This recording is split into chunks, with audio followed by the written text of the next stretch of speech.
नमस्कार दोस्तों, आज सुनिए कौन था शकुनी। उसने महाभारत युद्ध की नींव क्यों रखी। महाभारत की गाथा में कौरवों के मामा श्री शकुनी को अपनी कुटिल बुद्धि के लिए विख्यात माना जाता है। छल कपट और दुष्कृत्यों में माहिर शकुनी ने युद्ध तक पांडवों के विनाश के लिए कई चालें चली।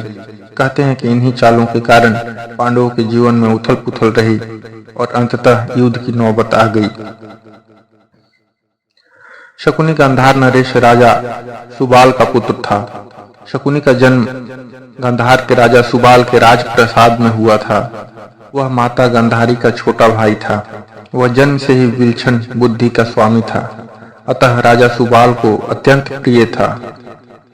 गांधारी का विवाह धृतराष्ट्र से करने से पहले ज्योतिषियों ने सलाह दी कि गांधारी के पहले विवाह पर संकट है, अतः इसका पहला विवाह किसी और से कर दीजिए, फिर धृतराष्ट्र से करें।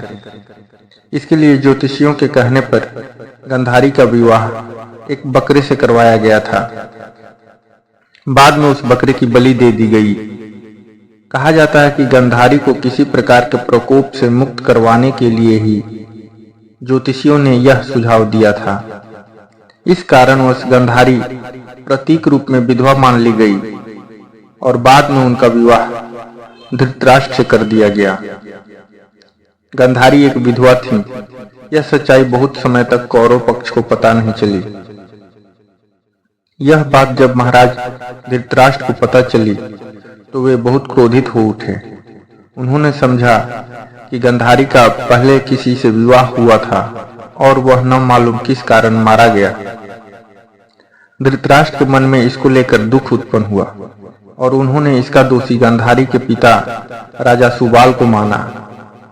धृतराष्ट्र ने गांधारी के पिता राजा सुबाल को पूरे परिवार सहित कारागार में डाल दिया। कारागार में उन्हें खाने के लिए केवल एक व्यक्ति का भोजन दिया जाता था। केवल एक व्यक्ति के भोजन से भला सभी का पेट कैसे भरता। यह पूरे परिवार को भूखे मार देने की साजिश थी। राजा सुबाल ने यह निर्णय लिया कि वह यह भोजन केवल उनके सबसे छोटे पुत्र को ही दिया जाए, ताकि उनके परिवार में से कोई तो जीवित बच सके, और वह था शकुनी। यह भी कहा जाता है कि विवाह के समय गांधारी के साथ उनका भाई शकुनी और आयु में बड़ी उनकी एक सखी हस्तिनापुर आई थी और दोनों ही यहीं रह गए थे। एक एक करके सुबाल के सभी पुत्र मरने लगे। सब लोग अपने हिस्से का चावल शकुनी को दे देते थे ताकि वह जीवित रहकर कौरवों का नाश कर सके। सुबाल ने अपने सबसे छोटे बेटे शकुनी को प्रतिशोध के लिए तैयार किया। मृत्यु से पहले सुबाल ने धृतराष्ट्र से शकुनी को छोड़ने की विनती की, जो धृतराष्ट्र ने मान ली थी। राजा सुबाल के सबसे छोटे पुत्र कोई और नहीं बल्कि शकुनी ही थे। शकुनी ने अपनी आंखों के सामने अपने परिवार का अंत होते हुए देखा और अंत में शकुनी जिंदा बच गए। जब कौरवों में वरिष्ठ युवराज दुर्योधन ने यह देखा कि केवल शकुनी ही जीवित बचे हैं, तो उन्होंने पिता की आज्ञा से उसे क्षमा करते हुए अपने देश वापस लौट जाने या फिर हस्तिनापुर में ही रहकर अपना राज देखने को कहा। शकुनी ने हस्तिनापुर में रुकने का निर्णय लिया। कौरवों को छल व कपट की राह सिखाने वाले शकुनी उन्हें पांडवों का विनाश करने में पग पग पर मदद करते थे, लेकिन उनके मन में कौरवों के लिए केवल बदले की भावना थी, क्योंकि धृतराष्ट्र ने शकुनी के संपूर्ण परिवार को जेल में डाल दिया था और उनको बस मुट्ठी भर अनाज ही खाने को दिया जाता था। शकुनी ने अपने पूरे परिवार को जेल में भूख से अपनी आंखों के सामने खत्म होते हुए देखा था। आप सोच सकते हैं कि उसके मन में किसके लिए क्या होगा और वह किसके लिए क्या करेगा। कहते हैं कि शकुनी ने प्रतिशोध लिया था। शकुनी ने हस्तिनापुर में सबका विश्वास जीत लिया और 100 कौरवों का अभिभावक बन बैठा।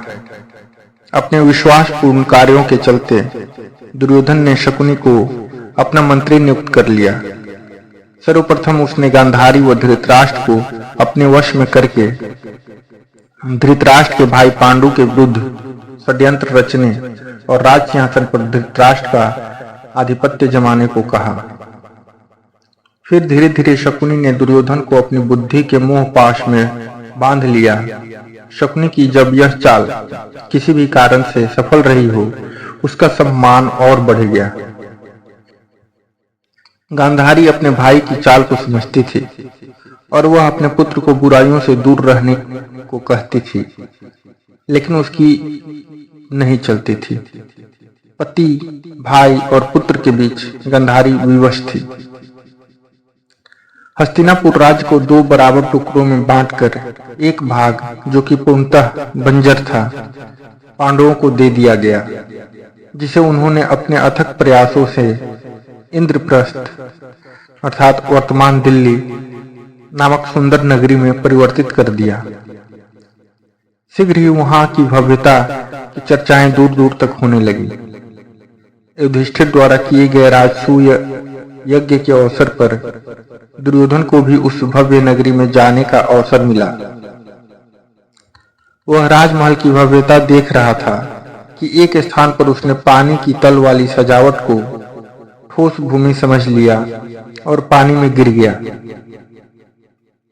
यह देखकर द्रौपदी हंसने लगी और उसने दुर्योधन को अंधे का पुत्र अंधा कहा। इसे दुर्योधन ने अपना अपमान समझा और वह हस्तिनापुर लौट आया। अपने भांजे की यह मानसिक स्थिति भांपकर शकुनी ने मन में पांडवों का राजपाट छीनने का कुटिल विचार आया। यह बहुत कम लोगों को मालूम होगा कि शकुनी के पास जुआ खेलने के लिए जो पासे होते थे, वह उसके मृत पिता के रीढ़ की हड्डी के थे। अपने पिता की मृत्यु के पश्चात शकुनी ने उनकी कुछ हड्डियां अपने पास रख ली थी।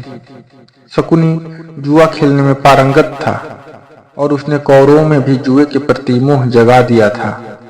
उसने पांडवों को चौसर के खेल के लिए आमंत्रित किया और अपनी कुटिल बुद्धि के प्रयोग से युधिष्ठिर को तो पहले तो छोटे छोटे दांव लगाने के लिए कहा। जब युधिष्ठिर खेल छोड़ने का मन बनाता तो शकुनी द्वारा कुछ न कुछ कहकर युधिष्ठिर से कोई न कोई दांव लगवा लेता।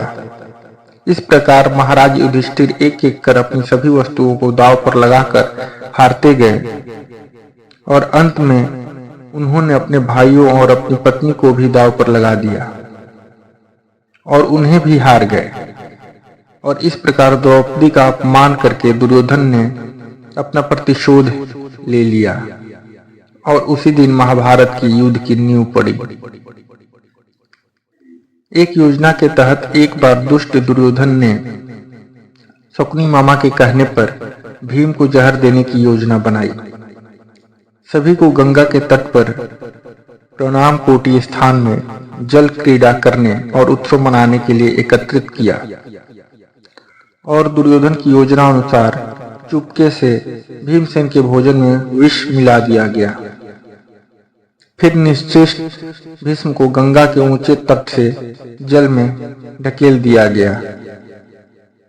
अन्य पांडवों को इसका भान भी नहीं होता है।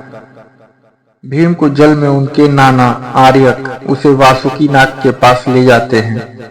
वासुकी अपनी विद्या से भीम को जिंदा कर देता है और उसमें सहस्त्रों हाथियों का बल भर देता है। शकुनी की योजना अनुसार 5 पांडवों को वारणावत भेज दिया जाता है, जहां लाक्षागृह में आग लगाकर पांडवों को जिंदा जलाकर मारने की योजना बनाई गई थी। लेकिन ऐन वक्त पर महात्मा विदुर ने पांडवों को गुप्त संदेश भिजवाया और शकुनी की चाल का खुलासा हुआ। तब 5 पांडवों ने विदुर के एक विश्वास पात्र से सुरंग खुदवाई और उसी सुरंग के माध्यम से वे लाक्षागृह से बाहर निकलकर गंगा पार जंगल में चले गए। इधर हस्तिनापुर में खबर फैला दी गई कि पांडव लाक्षागृह की दुर्घटना में मारे गए हैं। लेकिन कुछ काल के बाद विदुर जी ही पांडवों को हस्तिनापुर लेकर आए और फिर इनको इंद्रप्रस्थ का राज सौंप दिया गया। कुरुक्षेत्र के युद्ध में शकुनी ने दुर्योधन का साथ दिया था शकुनी जितनी नफरत कौरवों से करता था उतनी ही पांडवों से, क्योंकि उसे दोनों की ओर से दुख मिला था।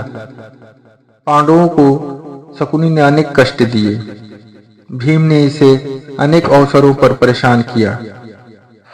महाभारत युद्ध में सहदेव ने शकुनी का इसके पुत्र सहित वध कर दिया।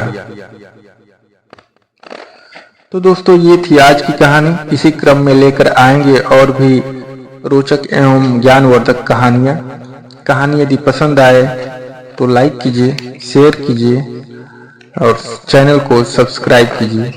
धन्यवाद।